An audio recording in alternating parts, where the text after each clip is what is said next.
അതിബുദ്ധിമാന്മാരായ ആളുകൾ പഠിക്കാൻ വേണ്ടി മാത്രം മഗപ്പ് ചെയ്ത് പഠിച്ചിട്ട് പിന്നെ വെറുതെ ഇരിക്കുന്നത് നമ്മൾ കാണുന്നുണ്ട്. ലോകതലത്തിൽ തന്നെ പ്രശസ്തരായിട്ടുള്ള വലിയ വലിയ കണ്ടുപിടുത്തങ്ങൾ വരെ നടത്തി വലിയ വലിയ കമ്പനികൾ നടത്തുന്ന ആളുകളെല്ലാം സ്കൂൾ കോളേജ് ഡ്രോപ്പ് ഔട്ടുകളാണ്. അപ്പോൾ ഇതിനൊന്നും നമുക്ക് ഉത്തരവില്ലല്ലോ. 10ാം ക്ലാസ്സിൽ മാത്രമല്ല, പ്രീ ഡിഗ്രി ആയാലും ഡിഗ്രി ആണെങ്കിലും ഒക്കെ നോക്കുമ്പോൾ ഈ നമ്മളുടെ പഠിപ്പ് കഴിഞ്ഞ് പിന്നെ ഒരു ജോലിക്ക് വേണ്ടിയുള്ള ശ്രമം, വിവാഹം, കുട്ടികളുണ്ടാകുക, ഒരു വീട് വയ്ക്കുക എന്നൊക്കെയുള്ള ഒരു പ്രോസസ്സ് ഉണ്ടല്ലോ. ഈ പ്രോസസ്സിൻ്റെ ഇടയിൽ ഇത്തരം ബന്ധങ്ങൾ ആരും അങ്ങ് ഓർക്കാറില്ല. ഒരു ക്ലാസ്സിലെ മിടുക്കൻ കുട്ടി, അതേ ക്ലാസ്സിലെ ഒരു ആവറേജ് കുട്ടി, വർഷങ്ങൾക്ക് ശേഷം രണ്ടുപേരും സാമൂഹ്യ പ്രസക്തിയുള്ള 2 തലങ്ങളിലെത്തുന്നു. അതിലൊന്ന് ശ്രീ AV അനൂപ്, മറ്റൊന്ന് ഡോക്ടർ SS ലാൽ. ഒരാൾ ഒരു ആഗോള ബ്രാൻഡിൻ്റെ ഉടമ, മറ്റൊരാൾ ഒരു അന്തർദേശീയ പൗരൻ എന്നൊക്കെ വിശേഷിപ്പിക്കാം, അതും മെഡിക്കൽ മേഖലയിൽ. വളരെ യാദർശ്യമായിട്ടാണെങ്കിലും ഇവർ രണ്ടും ഒരുമിച്ച് പഠിച്ചു എന്നറിഞ്ഞപ്പോൾ രണ്ടുപേരെയും ഒരുമിച്ചിരുത്തി ഒന്ന് സംസാരിപ്പിക്കണം, ആ സംസാരം കേൾക്കണമെന്ന് തോന്നി. അനൂപ് സാർ നമസ്കാരം. നമസ്കാരം. ഒരു തിരുത്തുണ്ട്, മിടുക്കെന്ന് ഉള്ളത് മാർക്കിന്റെ കാര്യത്തിൽ മാത്രമാണ് ഞാൻ മിടുക്ക് കാണിച്ചത്. അല്ലല്ല, അങ്ങനെയൊന്നുമല്ല. അതൊന്നുമല്ല, എല്ലാ കാര്യത്തിലും അങ്ങനെയൊക്കെ തന്നെയായിരുന്നു. എഴുത്തുകാരനും ഒക്കെ ആയിരുന്നു.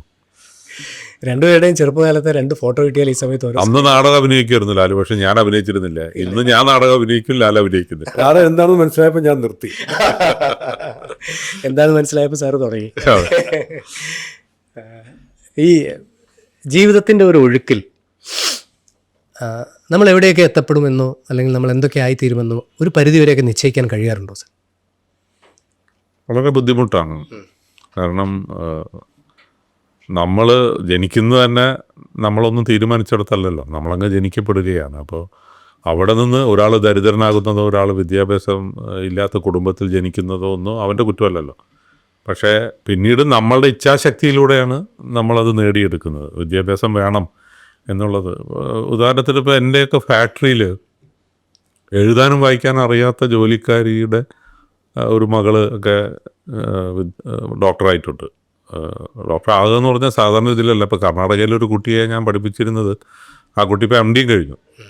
MBBS സ്റ്റേറ്റിൽ ഇതുവരെയുള്ള റെക്കോർഡ് മാർക്കോട് കൂടിയാണ് പാസ്സാവുന്നത്.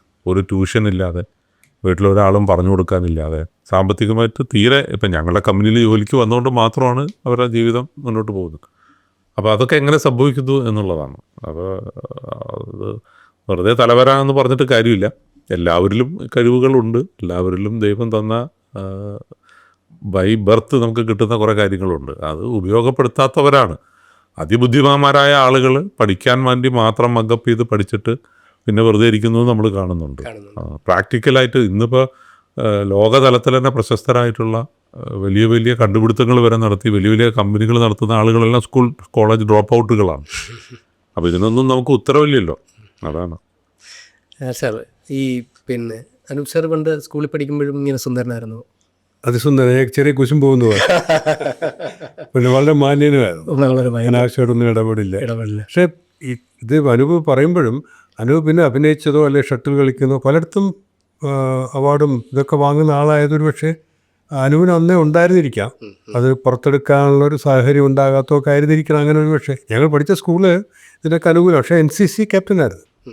പക്ഷെ അതേ ഒരു സംരംഭകനാകുമെന്ന് ഒരിക്കലും അപ്രതീക്ഷിച്ചിരുന്നാല്. പക്ഷെ എനിക്ക് ഒരു കാര്യം ഇല്ല, ഞാൻ പലപ്പോഴും പറയാറുണ്ടല്ലോ, എൻ്റെ അച്ഛൻ എന്നെ ഉപദേശിച്ച് തന്നത് തന്നെ സംരംഭകരുടെ മക്കളായിട്ടൊന്നും കൂട്ടുകൂടരുതെന്ന്. അപ്പോൾ അങ്ങനെ വളർന്ന ഒരാൾ എങ്ങനെയാണത് ചിന്തിക്കുന്നത്? എനിക്കും ഒരു സർക്കാർ ജോലി, ബാങ്ക് ജോലിയൊക്കെയാണ് എൻ്റെയും മനസ്സിലുണ്ടായത്. സർക്കാർ ഉദ്യോഗസ്ഥരാണ് എന്നോട് പറഞ്ഞു ജീവിതത്തിൽ ലോൺ എടുക്കരുതെന്ന് അച്ഛൻ പറഞ്ഞിട്ട്. ലോൺ എടുത്തിലാണ് ഓഫീസ് കൂട്ടിപ്പോയത്. അതൊക്കെയാണ്. ഈ അടുത്ത കാലത്ത് നല്ല ഓർമ്മയില്ല, നമ്മുടെ സെൻറ്റ് ജോസഫ്സിൽ തന്നെ ആദരിക്കുന്ന ഒരു പരിപാടി ഉണ്ട്. അതിലൊക്കെ എല്ലാവരും വന്നിരുന്നു. എൻ്റെ മനസ്സിലേക്ക് അപ്പോൾ കടന്നുപോയത് അതാണ്. അന്ന് സ്കൂൾ അസംബ്ലിയിൽ ഞാനിങ്ങനെ ഒന്നുമില്ലാത്ത ഒരുത്തനായിട്ട് വരിയിൽ നിൽക്കുമ്പോൾ ലാലിനെ പോലുള്ളവരിങ്ങനെ ഇടയ്ക്കിടയ്ക്ക് സ്റ്റേജിൽ കയറി സമ്മാനം വാങ്ങുന്നു, നാടകത്തിൽ അഭിനയിക്കുന്നതൊക്കെ കാണുമ്പോൾ ഒരു കാലത്തും എനിക്ക് അതിനുള്ള ഭാഗ്യം ഉണ്ടാവില്ല, അല്ലെങ്കിൽ അത് സാധിക്കുമെന്ന് വിചാരിച്ചില്ല. അതേ സ്കൂളിൽ ലാലിനെ മുമ്പിലിരുത്തിയിട്ട് അത് അവാർഡ് വാങ്ങാൻ സാധിച്ചപ്പോൾ എനിക്ക് അവാർഡ് ഒരു ആദരവ് ഏറ്റുവാങ്ങുക എന്നൊക്കെ പറഞ്ഞ ബിഷപ്പ് അടക്കം സ്കൂളിലെ പുതിയ പ്രിൻസിപ്പൾ ഒക്കെ അടക്കം അത് കിട്ടിയിട്ടുള്ളത് അതങ്ങ് സംഭവിച്ചതാണ്. അല്ലാണ്ട് ഒരിക്കലും നമ്മൾ വിചാരിച്ചിട്ടില്ല. അനുവിൻ്റെ ശ്രമമുണ്ട്. ഞാൻ എൻ്റെ സ്റ്റുഡൻസിനോട്, ഞാൻ ഈ മാസ്റ്റർ വിദ്യാർത്ഥികളെ പഠിപ്പിക്കാൻ പറയും, ഈ ജീവിതം ഒരു മാരത്തോണാണ്. അത് ആദ്യത്തെ 100 മീറ്റർ ഓടിയാൽ ചിലപ്പോൾ അവിടെ കുഴഞ്ഞാൽ കിടക്കും. ജീവിതത്തെ ആ ദൂരവും അതിൻ്റെ പേസും ഡിറ്റർമിൻ ചെയ്ത് എപ്പോൾ വേണേലും മാരത്തോണിൽ മറികടക്കാൻ പറ്റും. അല്ലെങ്കിൽ 10,000 മീറ്ററിൽ മറികടക്കാൻ ഒരുപാട് സമയമുണ്ട്. വെപ്രാളപ്പെടേണ്ട കാര്യമില്ല. ഞാൻ ആ മനോവിനെ അങ്ങനെയാണ് കാണുന്നത്. ആദ്യത്തെ 100 ചവിട് ഒന്ന് സ്ലോ ആയി പോയതുകൊണ്ട് സ്പീഡ് ഓടിയുമ്പോൾ വിഴുകും. അങ്ങനെ സംഭവിക്കാറുണ്ട്. അപ്പോൾ അതിനെയാണ്. പിന്നെ ഈ ഹാർഡ് വർക്ക് എന്ന് പറയുന്ന ഒരു യാഥാർത്ഥ്യം. അത് ഞാൻ എൻ്റെ വിദ്യാർത്ഥിയോട് ഞാൻ പറയുന്നത്, ഹാർഡ് വർക്കിന് പകരമൊന്നുമില്ല. ബാക്കി എല്ലാത്തിനും നമ്മൾ അവഗണിക്കുക. കളറിൻ്റെ കാര്യം പറയാം, ഭാഷയുടെ കാര്യം പറയാം. ഒരുത്തിന് ഹാർഡ് വർക്ക് ചെയ്ത് പറഞ്ഞിട്ട് അവഗണിക്കാൻ പറ്റും. അപ്പോൾ ആരെയും തോൽപ്പിക്കാൻ ഇപ്പോൾ അനൂപിന് ഹാർഡ് വർക്കുണ്ട്. എൻ്റെയൊക്കെ ജീവിതത്തിൽ എനിക്ക് തോന്നുന്നത് അതൊക്കെയാണ് ഗുണകരമായി. കൺസിസ്റ്റൻറ്റ് ഹാർഡ് വർക്ക് അല്ലേ? Consistent hard work. ഇപ്പോൾ എൻ്റെ ഇത് പറയുകയാണെങ്കിൽ ഞാൻ +2 പ്രീ ഡിഗ്രിയാണ്. പ്രീ ഡിഗ്രി പാസ് മെഡിസിൻ കയറാനുള്ള മാർക്കില്ല. അന്ന് മാർക്കിൻ്റെ ഒരു സ്ഥലത്ത് കുറച്ച് 4 മെഡിക്കൽ കോളേജിൽ കുറച്ച് സീറ്റുകൾ +2 ബാക്കി മുഴുവൻ BSc റിസർവ്ഡാണ്. അപ്പോൾ കുറേ പേര് താല്പര്യമുള്ള BScക്ക് പോകും. BSc കഴിഞ്ഞപ്പോൾ എൻട്രൻസ് ആക്കി.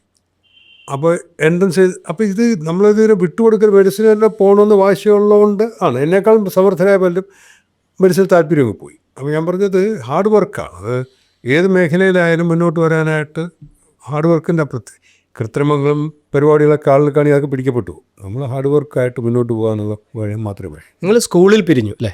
അതെ അതെ.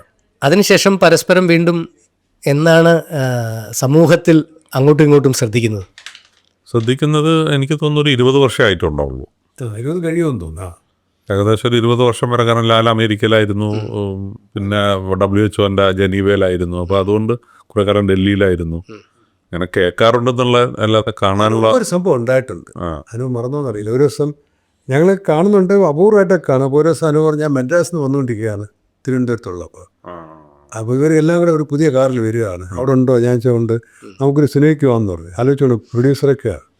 അപ്പോൾ നമ്മൾ ടിക്കറ്റ് എടുത്തപ്പോൾ ഞങ്ങളുടെ ഏറ്റവും ഫ്രണ്ട് റോയിലിരുന്ന അതൊക്കെ ഈ 20 വർഷത്തിൻ്റെ ഉള്ളിലാണ് കേട്ടോ. അതെ, 2002 പറ്റും. 2003. അപ്പോൾ ഈ പൾസ് പരിപാടിയൊക്കെ കാണാൻ തുടങ്ങിയ സമയത്തിന് പൾസ് പരിപാടിയുടെ സമയത്തൊക്കെ എനിക്കറിയാം, ആളെ അറിയാം. 93 തുടങ്ങി. പക്ഷെ കാര്യമായ ഒരു അടുപ്പൊന്നും അങ്ങനെ ഉണ്ടായിരുന്നില്ല. പൾസ് പരിപാടിയൊക്കെ ആൾ നടത്തിയിരുന്നു, പക്ഷെ അറിയാം എന്നുള്ളൂ. ക്ലാസ്സിലെല്ലാവരും അങ്ങനെയാണ്. അതിപ്പോൾ ഞാൻ 10ാം ക്ലാസ്സിൽ മാത്രമല്ല, പ്രീ ഡിഗ്രി ആയാലും ഡിഗ്രി ആണെങ്കിലും ഒക്കെ നോക്കുമ്പോൾ ഈ നമ്മളുടെ ആ പഠിപ്പ് കഴിഞ്ഞ് പിന്നെ ഒരു ജോലിക്ക് വേണ്ടിയുള്ള ശ്രമം, വിവാഹം, കുട്ടികളുണ്ടാകുക, ഒരു വീട് വയ്ക്കുക എന്നൊക്കെയുള്ള ഒരു പ്രോസസ്സ് ഉണ്ടല്ലോ. ഈ പ്രോസസ്സിൻ്റെ ഇടയിൽ ഇത്തരം ബന്ധങ്ങൾ ആരും അങ്ങ് ഓർക്കാറില്ല. ഇപ്പോൾ എൻ്റെ വിവാഹത്തിൽ പങ്കെടുത്തവർ വളരെ കുറവാണ്. 1-2 പേരോ ഉണ്ടാവുള്ളൂ എൻ്റെ കൂടെ പഠിച്ചതിൽ. പക്ഷേ ഇന്ന് ഞങ്ങളെല്ലാം പേരക്കുട്ടികളുടെ കല്യാണം ഒക്കെ പങ്കെടുക്കാൻ പോയി തുടങ്ങി എന്നുള്ള ആ ലെവലിലാണ്. മക്കളുടെ എന്തായാലുമായി, പക്ഷെ നമ്മളുടെ വിവാഹം പങ്കെടുക്കാൻ പറ്റുന്നു. അപ്പോൾ എന്തുകൊണ്ടാണത് സംഭവിച്ചത് എന്നുള്ളതാണ്. ഇതെല്ലാവർക്കും ഉണ്ടാവുന്നതാണ്. അപ്പോൾ ഒരു ഏജ് ഗ്രൂപ്പ് കഴിയുമ്പോഴാണ് നമ്മൾ, അതുപോലെ തന്നെ ഇപ്പോൾ വിദേശത്ത് ജനിച്ച കുട്ടികളൊക്കെ ഉണ്ടല്ലോ, മലയാളികളെ പോലും പുച്ഛമുള്ള മലയാളികളുടെ മക്കളൊക്കെ ഉണ്ട്. പക്ഷേ ഞാൻ ശ്രദ്ധിച്ചിട്ടുണ്ട്, ഒരു 50 വയസ്സൊക്കെ കഴിയുമ്പോൾ അവർ വേരുകൾ തേടി നാട്ടിലേക്ക് വരുന്നു. പെർമനൻ്റായിട്ട് വരികയല്ല, തേടി വരുന്നു. ഞാൻ എൻ്റെ അച്ഛൻ ജനിച്ച വീട് എനിക്ക് കാണണം. ഇപ്പോൾ ഉദാഹരണത്തിനായിട്ട് ഞാൻ പറയാം, എൻ്റെ അച്ഛൻ്റെ അനുജൻ, അദ്ദേഹം 65 വർഷത്തിലധികമായിട്ട് ലണ്ടനിലാണ്. മെഡിക്കൽ വിദ്യാഭ്യാസത്തിന് അവിടെ പോകുന്നു.